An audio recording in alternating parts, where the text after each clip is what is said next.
Baik, pada video kali ini kita akan membahas mengenai bagaimana cara mengubah data yang merah agar menjadi hijau. Nah, strategi ya, jadi nggak ada faktor pasti untuk merubah nilai itu menjadi hijau. Dan mohon maaf apabila nanti ketika saya melakukan pembahasan, saya agak belibet karena ya sudah lumayan lama tidak membuka mereferensi lagi Smart PLS ini.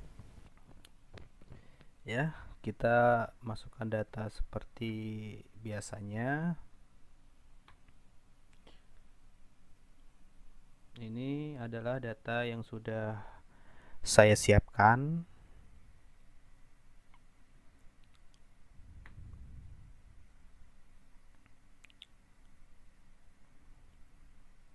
Jadi, oh iya, sebelum teman-teman melakukan penelitian menggunakan Smart PLS, sangat dianjurkan apabila teman-teman sudah memiliki referensi dari buku para teori ahli. Karena itu adalah yang dibutuhkan.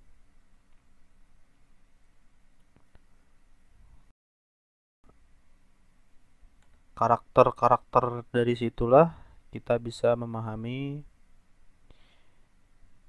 poin-poin yang perlu diisi di input ya.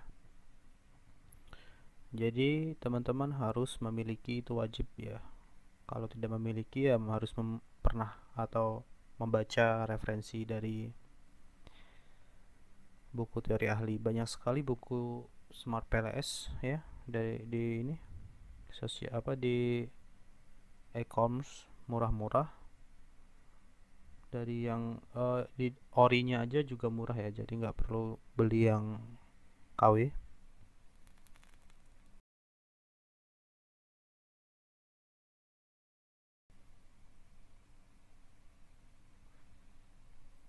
Oke.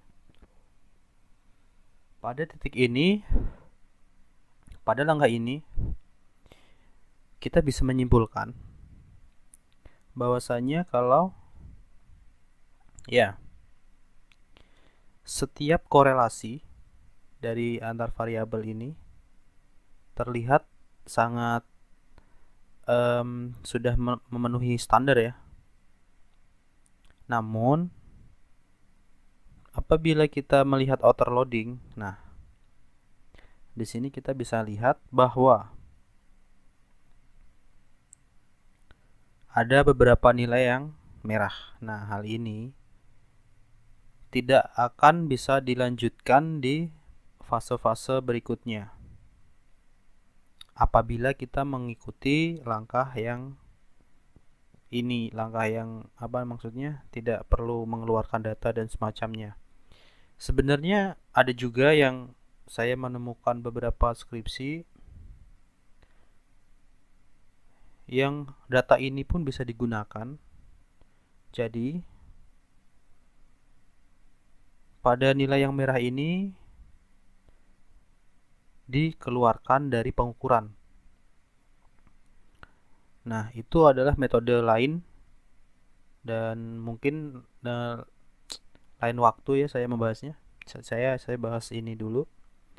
Bagaimana cara mengubahnya? Oh ya, sebelum ini dirubah, kita ngelihat koefisien jalurnya kan udah normal. Terus validitas diskriminannya juga normal. Tuh kan. Terus apa lagi ya? Lupa saya. Oh ya, ini R square-nya. Nah, tapi kenapa kok harus kita edit? Karena setelah ini kita memerlukan nilai p-value. P-value yang berarti nilai dari uji tersebut itu sangat reliable. Oke, kita langsung saja lihat ini ya. P-value-nya, apakah p-value-nya ini sudah sesuai dengan karakter yang ditentukan oleh buku. Apabila nilai bootstrap ini atau nilai dari p-value-nya sudah memenuhi standar, berarti langkah ini bisa dilanjutkan. Jadi teman-teman tidak perlu merubah nilai-nilai yang merah atau merubah apapun, karena langkah ini udah bener ya apabila p-value-nya sesuai. Nah, pada langkah ini kita lihat bahwa nilai p-value yaitu ada yang merah. Nah, lalu begini, nilai p-value yaitu memiliki rata-rata pada di angka 0,050. Jadi apabila angka lebih dari 0,05, maka dinyatakan p-value-nya tidak sesuai dengan karakter yang ditentukan. Nah, loh kenapa ini harus hijau? Loh kenapa ini harus diubah? Karena p-value ini sendiri berkaitan dengan hasil dari pengaruh yang kalian teliti. Jadi dari variabel yang kalian teliti itu akan mempengaruhi p-value, akan mempengaruhi dari nilai p-value tersebut.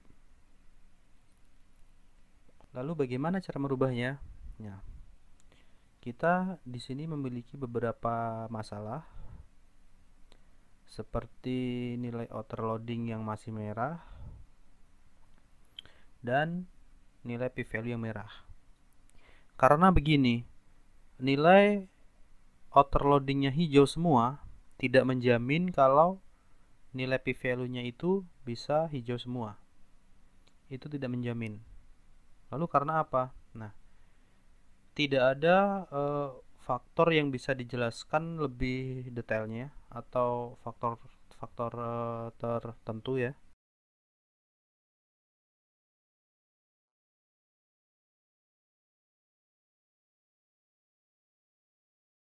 Jadi ini tergantung, menurut saya ini tergantung dari tingkat keberuntungan teman-teman. Ya. Lalu masalahnya di mana? Kita langsung cari di lembar Excel tentunya. Nah, pada lembar Excel kita memiliki contoh ini. Kita buka pada lembar awalnya ya. Pada lembar awal ketika kita menghitung nilai korelasinya. Nah, nilai korelasi ini.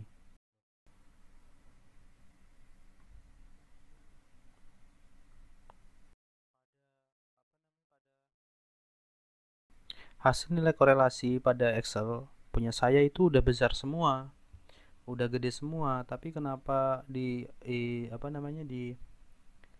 Smart PLS-nya kok bisa merah? Nah, jadi nggak ada faktor tertentu yang dapat merubah ini semua tuh langsung hijau gitu, tidak ada. Jadi kita harus sabar dan tentunya harus ya sabar tadi.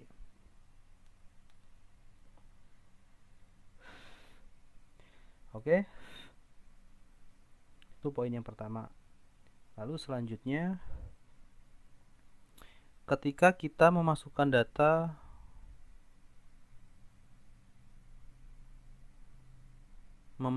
nilai kuesioner kepada setiap variabelnya, pastikan antara variabel 1 dengan variabel 2 ini saya kasih ya, pada variabel 2 ini memiliki tingkat kesamaan yang hampir berapa ya, tingkat kesamaan 40-50% lah, seperti contoh pada angka ini. Di kolom pertama, di variabel pertama kita lihat ini adalah nilai 3 semua. Nah, dan ini 5 semua. Lalu apabila kita lihat ke variabel yang kedua, di sini 5 semua. Lalu di sini 3 semua. Artinya ini bukan faktor yang menentukan ya, tapi ini sebuah strategi kita memahami algoritma dalam perhitungan Smart PLS. Nah, pada kolom variabel pertama, kolom 1 hingga kolom 5, dengan variabel yang kedua, ini kita memiliki kesimpulan atau kita bisa menyimpulkan bahwa sebagian besar nilai yang ada di sini itu antara 5 dan 3. Nah, jadi teman-teman harus bisa menyimpulkan ya, jangan diacak ketika variabel 1 dan variabel 2 itu memang tidak boleh copy paste secara utuh, tapi harus ada persamaan antara variabel 1, 2, dan 3. Nah, persamaan ini akan menjadi sangat sulit ketika kita terlalu banyak melakukan copy, terlalu banyak melakukan kegiatan copy paste, yang nantinya malah kita tidak bisa memasukkan data tersebut. Oke, itu langkah pertama ya. Lalu begitu juga dengan poin yang paling bawah. Nah, poin yang ini. Poin yang paling bawah ini. Jadi lakukan hal serupa di bagian paling bawah. Apabila bagaimana kalau nilainya pada angka ini ngacak semua, atau maksud saya di bawah 0,5 atau di bawah standarnya, kita bisa mencari nilai tersebut secara manual ya, dengan arti ya sangat-sangat manual. Seperti contoh pada kasus ini, kita lihat dulu di aplikasinya. Pada aplikasi outer loading, nah X1 kok bisa 0,4, sedangkan pada lembar Excelnya ini memiliki nilai 0,84. Artinya nilai ini pun sangat tinggi. Nah, begitu juga kita melihat hal serupa ya di X2 dan Y1. Nah, kita lihat apa sih masalahnya yang terjadi. Di X2.1 tadi ya, ini 0,4 juga. Lalu kita lihat di Y1. Kita bisa menyimpulkan di sini ya, tidak ada faktor tertentu yang bisa, faktor pasti ya, yang bisa membuat itu menjadi merah semua. Lalu begini, strategi yang kedua adalah apabila nilai pada aplikasi itu lebih jauh dari standarnya ya, 0,4 itu sangat jauh ya. 0,4 itu berarti di sini kita coba harus meningkatkan atau menaikkan nilai pada 0,84 ini, kita naikkan di angka 0,89 lah, 0,89 ya kalau bisa ya. Ini dengan manual saya mengerjakannya.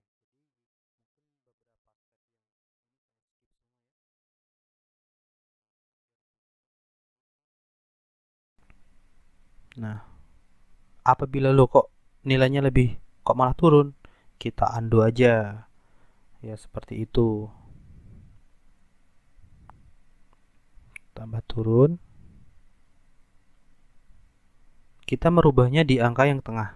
Jadi pastikan kolom pertama dengan kolom terakhir itu memiliki korelasi kepada setiap variabelnya. 80 kita undo, kita kasih angka 2, 84, Tidak bisa, berarti kita harus cari yang lain. Nah,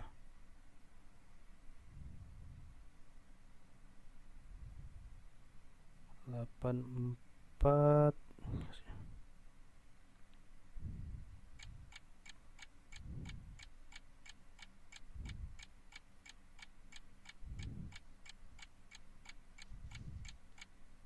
Ya, ini memerlukan proses agak panjang.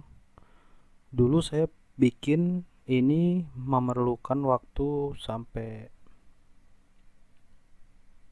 3 hari 4 hari ya dulu ya. Sebelum saya memiliki memahami karakter aplikasinya tersebut, dan memang saya akuin ini tidak mudah.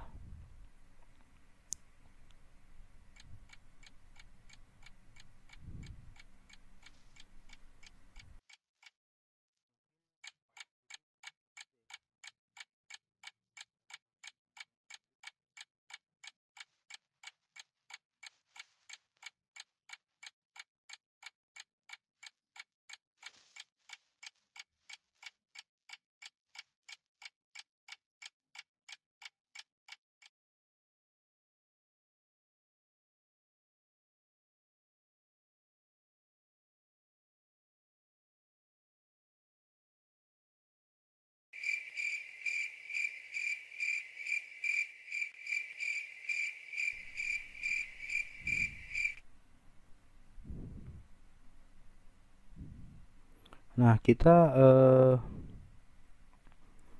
coba sampai ke 0,88 lah minimal. Kalau memang udah berat, ini masih 87 ya. Ya, begitu kita lakukanlah seterusnya sampai ke poin yang terakhir. Kalau kita ingin menemukan hasil yang bagus, jadi nggak ada, ya kita harus sabar itu tadi. Nah, 0,89, 0,84 tadi yang paling anjlok itu pada bagian ini ya. Kita coba bagian I1 ini. 84 berarti kita naikin jadi 86. 86 lah minimal, 86 87.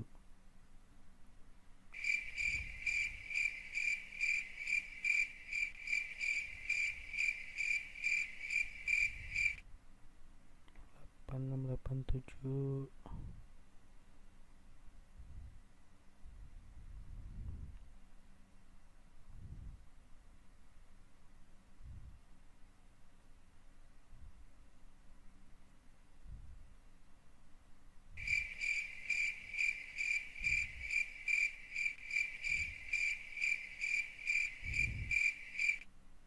Delapan tiga tiga, oke.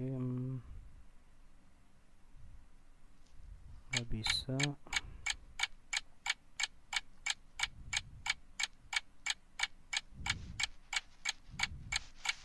Nggak bisa.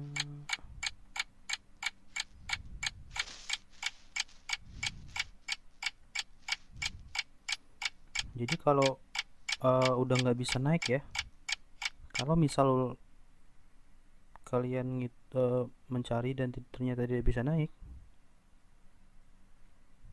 itu kalian bisa mencari atau menurunkan lagi dari kolom-kolom setelahnya. Jadi ketika ini kita itu susah naiknya, oh ya berarti yang harus kita turunin yang ini. Turunin beberapa digit. Jadi auto dia akan menaikkan poin yang pertama.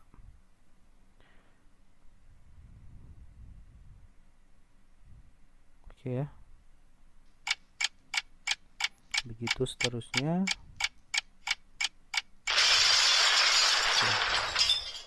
Kita ini blok dulu biar bisa dibaca oleh Smart PLS nya.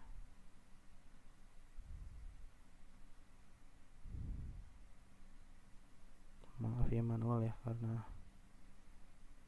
nggak nggak jago-jago Excel. Oke, kita save, kita simpan, lalu kita cek di Smart PLS-nya ya, apakah masih merah.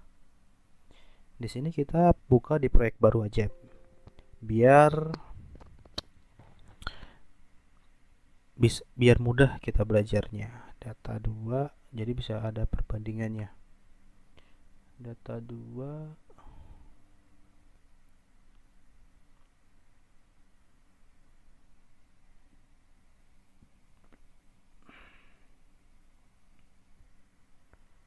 kita hubungkan.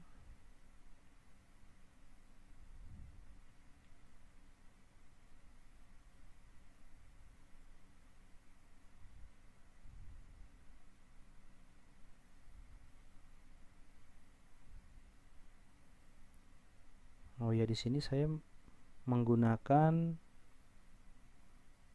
variabel pertama itu 6 indikator, variabel kedua 7 indikator, dan variabel Y 7 indikator. Dengan 42 butir kuesioner. Jadi semakin banyak tingkat penelitiannya, semakin banyak butir kuesionernya, itu akan semakin mempermudah kita untuk menemukan hasil yang lebih baik. Dan juga persamaan dari setiap indikator ini pun juga menurut saya dapat mempengaruhi ya. Seperti misal variabel 1, seperti misal pada video saya sebelumnya itu kan, agar teman-teman lebih mudah mengerjakannya, carilah indikator-indikator yang tidak terlalu banyak dan tidak terlalu sedikit, dan coba untuk ada beberapa indikator yang sama seperti pada contoh ini. Oke ya, langsung kita hitung saja.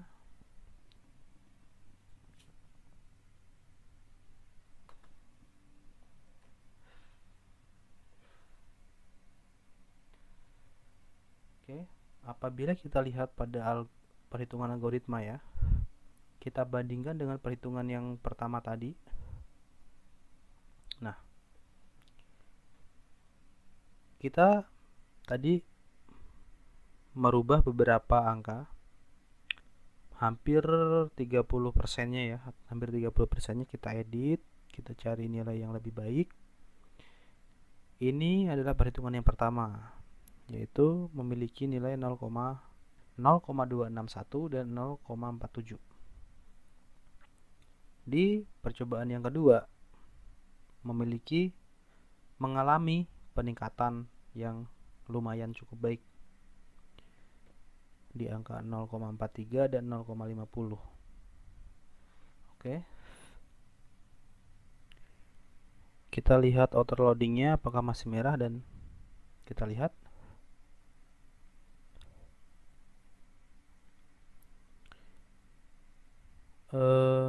kita berhasil merubah nilai merah menjadi hijau. Namun tidak berhenti di situ, karena tadi kita memiliki masalah lain, yaitu pada bootstrap memiliki angka di atas standarnya atau tidak standar tadi ya. Apakah langkah yang kedua tadi sudah memenuhi standar? Kita cek saja, melakukan bootstrap, karena banyak sekali masalah ya, banyak sekali pada dalam prakteknya ketika nilainya udah hijau semua tapi p-value-nya rendah dan p-value-nya masih merah. Nah, ini adalah nilai yang sudah termasuk dalam standarnya 0,001 dan 0,0000. Itu sangat bagus ya. Artinya p-value ini mengindikasikan jika